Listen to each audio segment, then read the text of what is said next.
true. Nervous. Very, very dreadfully nervous I have been and am. But why will you say that I am mad? The disease had sharpened my senses, not destroyed, not dulled them. Above all was the sense of hearing acute. I hear all things in the heaven and in the earth. I hear many things in hell. How, then, am I mad? Hearken, and observe how healthily, how calmly I can tell you the whole story. It is impossible to say how first the idea entered my brain, but once conceived, it haunted me day and night. Object there was none, passion there was none. I loved the old man. He had never wronged me. He had never given me insult. For his gold I had no desire. I think it was his eye. Yes, it was this. He had the eye of a vulture, a pale blue eye with a film over it. Whenever it fell upon me, my blood ran cold, and so by degrees, very gradually, I made up my mind to take the life of the old man, and thus rid myself of the eye forever. Now, this is the point. You fancy me mad.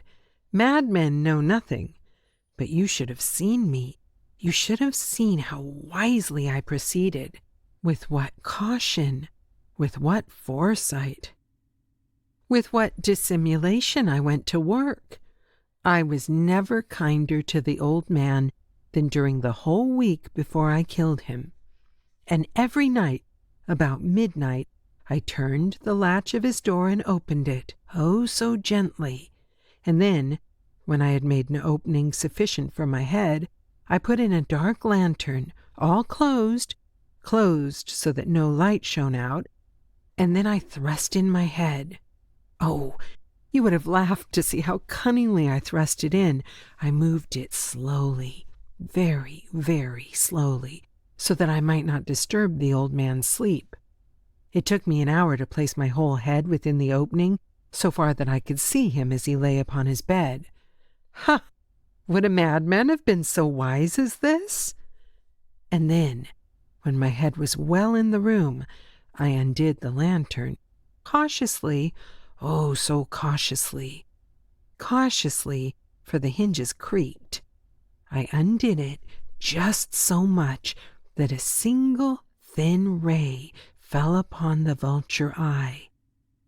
And this I did for 7 long nights, every night just at midnight, and I found the eye always closed.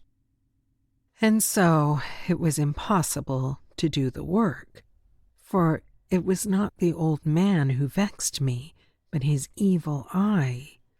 And every morning when the day broke, I went boldly into the chamber and spoke courageously to him, calling him by name in a hearty tone, and inquiring how he has passed the night.